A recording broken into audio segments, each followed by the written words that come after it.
Hello बच्चों, let's read the question. For a fixed area of contact the pressure exerted A increases with increase in force B, increases with decrease in force C, is independent of force and D, none of these. Now to answer this question, first we will discuss here the key concept, and here the key concept will be pressure exerted by a force on a given surface which is given as pressure equals force per unit area. Now according to the question हमसे पूछा गया है, अगर हम area of contact को fix कर दें, उस पर्टिकुलर केस में जो फोर्स के थ्रू प्रेशर जनरेट होगा वो हमारे पास यहाँ पे बढ़ेगा, कम होगा या फिर फोर्स से इंडिपेंडेंट होगा.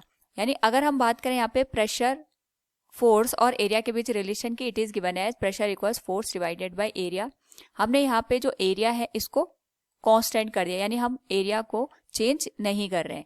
इसको हम इस तरीके से समझ सकते हैं कि सपोज हमने यहाँ पे दो ऑब्जेक्ट लिए जिनका क्रॉस सेक्शनल एरिया यहाँ पे सेम है, ये भी 2 मीटर स्क्वायर का है और ये भी 2 मीटर स्क्वायर का है. लेकिन यहाँ पे अगर हम फोर्स को देखें तो यहाँ पे हमने फोर्स को 10 न्यूटन ले लिया और यहाँ पे हमने फोर्स को इंक्रीज करके 20 न्यूटन के बराबर कर दिया. तो फर्स्ट केस में हमारे पास यहाँ पे जो प्रेशर की वैल्यू होगी that will be 10 divided by 2, ये आ जाएगा 5 पास्कल के बराबर.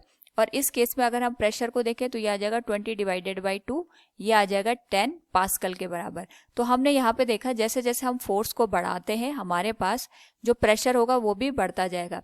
यानी अगर हम एरिया ऑफ कॉन्टैक्ट को कांस्टेंट रख दें तो हमारे पास जो प्रेशर है that will be directly proportional to the force. So from the given question we can say the pressure exerted increase with increase in force. Option A will be the right one. Hope all you understood it. Thank you and best of luck.